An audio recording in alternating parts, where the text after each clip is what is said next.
Have you ever just been scrolling around Google Maps, maybe zooming in on some random spot in Eastern Europe or the Caucasus, and you notice a weird border?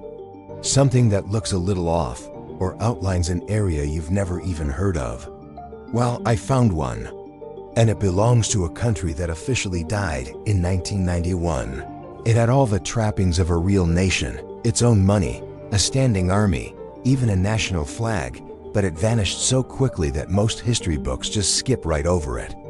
The only place it still truly exists is as a digital ghost on Google servers. This is the story of a sovereign state that existed for less than a year, and why the internet can't seem to let its borders fade away. 1991 was absolute chaos. The Soviet Union was collapsing, Yugoslavia was fracturing, and all of a sudden, the world map was being redrawn with a Sharpie.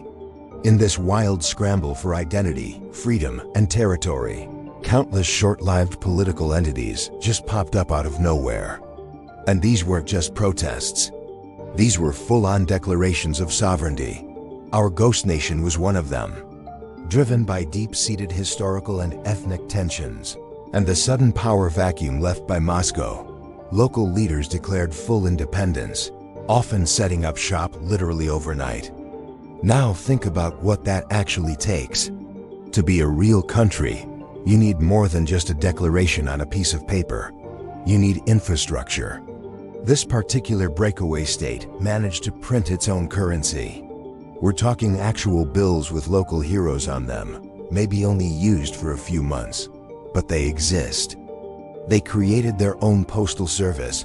They established a rudimentary army composed mostly of local militias and former Soviet troops who decided to stay behind. And they raised a flag that for a brief, shining moment, flew proudly over a capital city. They were real. They were functioning. They had all the pieces. But the world just didn't care enough.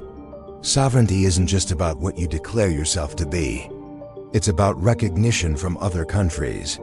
And back in 1991, global powers were busy dealing with giants like Russia and Ukraine, or the brutal wars erupting in the Balkans. A small, landlocked, resource-poor state in a forgotten corner of the map simply didn't make the cut.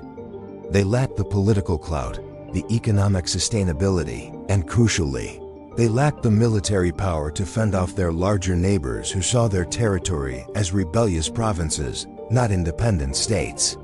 The death of this nation wasn't marked by some dramatic signing ceremony or a huge surrender. It was quiet.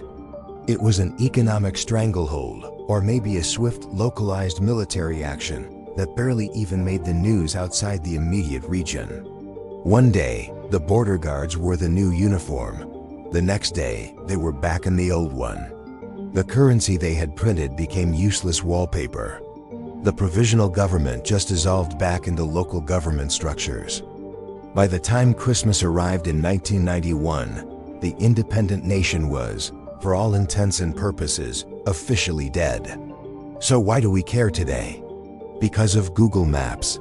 If you pull up the satellite view and look very closely, and sometimes you have to know exactly where to look, you can still see the outlines. Not just the modern administrative divisions, but the distinct, hard line that defined the short-lived border of this 1991 state. Why is Google preserving it? Well, there are a few theories. The simplest one is data legacy.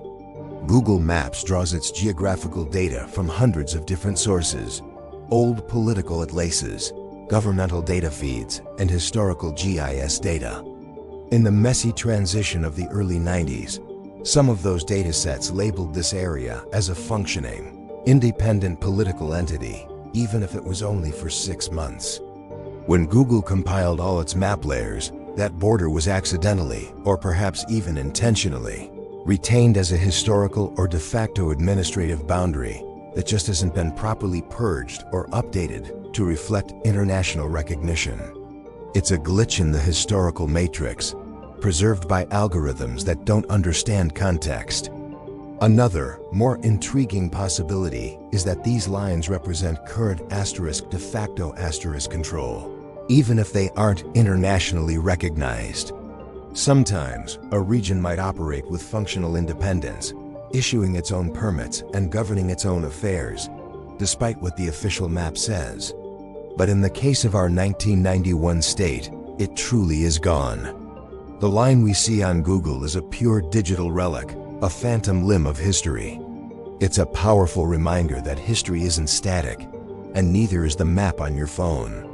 Every time a new country is born or an old one vanishes, those changes reverberate far past the physical borders, lingering as digital echoes long after the flags have been folded away. The ghost nation of 1991 may be gone, but its footprint remains, waiting for you to stumble upon it the next time you zoom in too far. What other hidden historical mysteries do you think are lurking in our digital maps? Let me know in the comments. Thanks for watching, and don't forget to subscribe for more hidden histories.